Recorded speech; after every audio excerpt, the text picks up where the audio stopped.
Hey y'all, we're going to get started on some one of my recipes. It's called Crawfish Étouffée, and it's our little Gulf Coast style here in Mississippi. We like to make it. So first off, what we're going to do is I've got some shrimp that I want to serve with the Crawfish Étouffée. I'm just going to blacken them. I'm going to cook them off the oven here for a second. See, I've already got them in the pan. Just got some of our fresh Gulf shrimp. Put a little bit of slap your mama on there. Some fresh cracked black pepper and a little bit of butter. I'm going to put them off in the oven at about 400 degrees and let them go ahead and cook off for about 10 minutes. I'm going to check them. And we're going to set these aside. These are for later on during the recipe.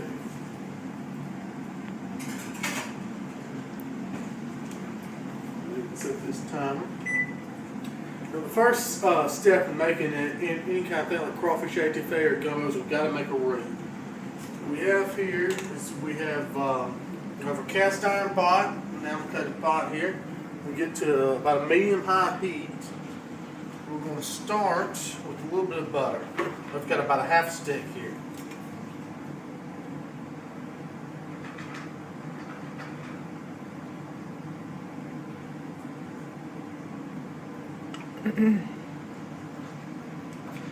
Let that melt.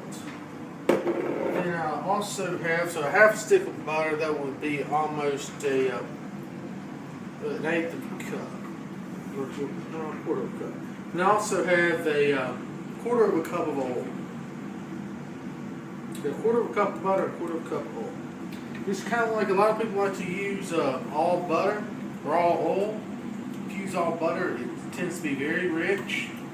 I like to use a mixture of butter and oil, so it won't be so rich. But then again, it has that creamy taste to it. And the purpose of a roux is it's a thickening agent. We're going to melt this butter down in this oil. Then we're going to add a half a cup of flour. So what you want to have is an even amount of oil and butter to your flour. Okay, that looks pretty good there. We'll add the flour. And this is a half cup of flour.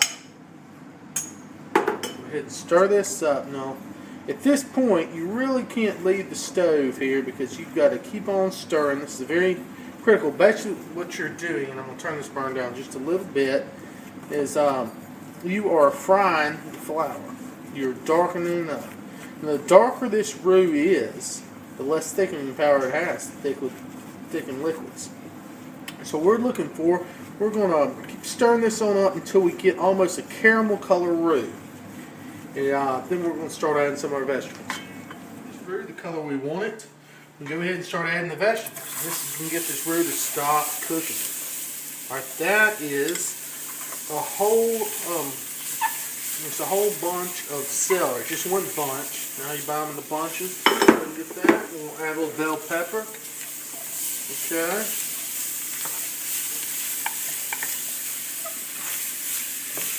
This is going to chill everything down and stop this roux from browning. You see the color I had it. Okay. And then this onion. So we added, actually that was 2 bell peppers chopped up, a little bunch of celery, and one medium to large onion. Go ahead and get everything coated here. Nice smell to it. The roux has kind of a nutty smell. Okay, at this point, I'm sitting here sauteing these vegetables with this roux. Go ahead and add some spices. We have here, I have 1 tablespoon of Slap Your Mama Cajun seasoning and 1 tablespoon of Old Bay. Go ahead and put that in there. Okay. Also, we'll put a little bit of fresh cracked black pepper. Just a little bit. And then a little bit of garlic. I have about a tablespoon of minced garlic.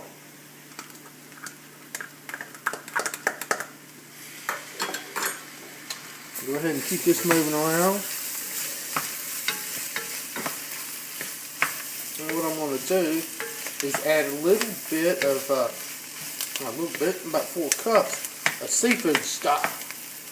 Now, if you can't make your own seafood stock, is the best, which I like to do, especially here on the Gulf Coast, to where it's easily accessible to fresh seafood. You can buy it, but I have some I made not long ago and I put up and froze. So I have 4 cups here. I'm going to start adding just a little bit at a time. Okay. Add about, I think that was about a cup there. A little bit more there. I also have some fresh, this is heavy cream. Okay. Add a little bit of that as well. Just both of these, just a little bit at a time.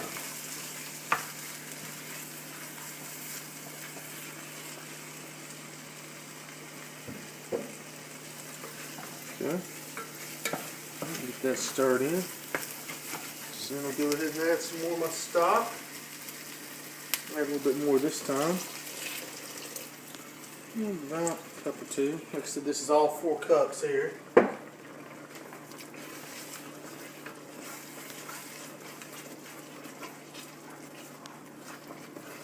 Well, it's starting to have some color. A lot of good seafood smell. Okay, I'm going to turn it down a little bit now. I'm turning down to, I would say medium-low. It all depends on your stove of you know, how you want to turn that. I'll put a little more of the cream in.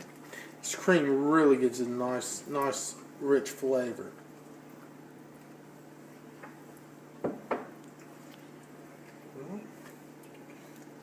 Stir that in.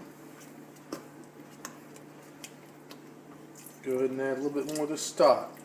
I'm going to keep adding this stuff every about 30 seconds or so. Add a little bit more and let this boil just for a second. I'm going to get back to you with put some seafood in there. Now I'm going to go ahead and start adding the seafood. Now these are those shrimp that I just cooked off for about, I think, 12-13 minutes. Just let drain off there. Had a little bit of butter in there. Just add these shrimp. And I let them cook till they're almost just done like I like them. Because they're going to cook some more in here.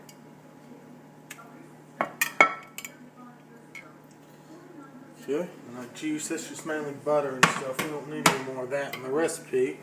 Then we have some crawfish tails. The crawfish, they aren't in season this time of year. So what we did is we got some frozen crawfish tails. Always make sure you get some frozen crawfish tails that are raised in Louisiana. A lot of them have a Louisiana name, but they're not really raised in Louisiana. Just check your packaging. And then also what I like to do, I like to take the crawfish tails and I thaw them out in the sink. And I pour them out of the package in a bowl like this, and I strain all the water off of them.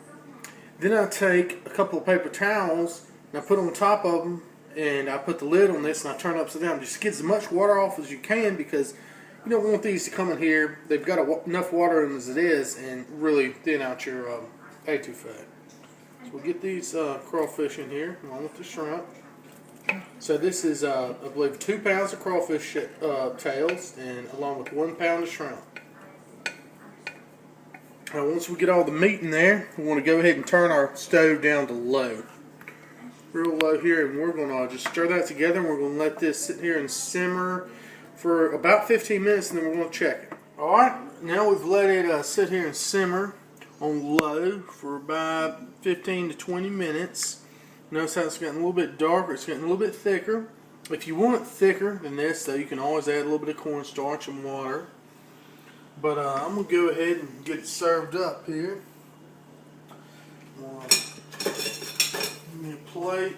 Got me a little bit of basmati rice here. I just like to take this and just go around the outside with it. This is going to be some good stuff here, boy. There we go. Here's some Gulf Coast crawfish etouffee.